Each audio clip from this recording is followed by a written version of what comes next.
How was the Medal of Honor awarded to a young drummer boy from Kentucky?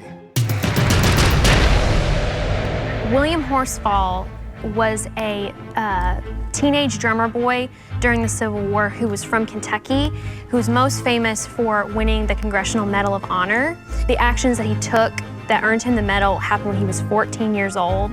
He was a runaway who wanted to enlist in the Union Army. William was acting as a drummer for the 1st Kentucky Infantry, and they were in Corinth, Mississippi in the beginning of 1862. The musicians, the drummers, and the fifers, they're the ones beating out the command, telling the army what to do. At some point, he was probably ordered to the rear. He makes it clear in his own writing on the topic that he instead grabbed a gun and was helping out when their captain was shot between the Confederate and Union line. William was asked by a commanding officer if someone can save him, they should, which sounds pretty weird for a grown man to ask the youngest person probably there to do that.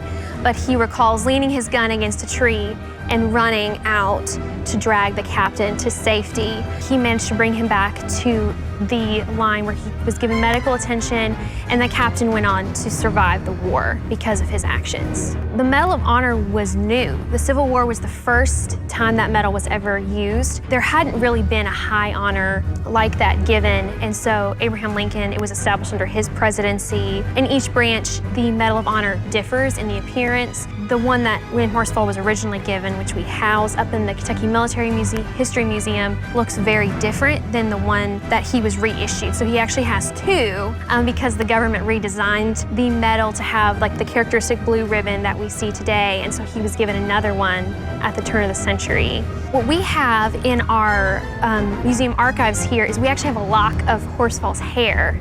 Interestingly, his hair even matches his military records where they give his hair color and eye color and things. And we have several of his service medals at the Kentucky Military History Museum, including both versions of his Medal of Honor. I hope, especially as a museum educator who works with children a lot coming here, is I love to point him out when we go to that museum of showing what young people in Kentucky can do, the impact that they can have on Kentucky history, that nothing they do is too small. To learn more, visit us online at history.ky.gov. From the Kentucky History Center and Museums in downtown Frankfort, I'm Doug High.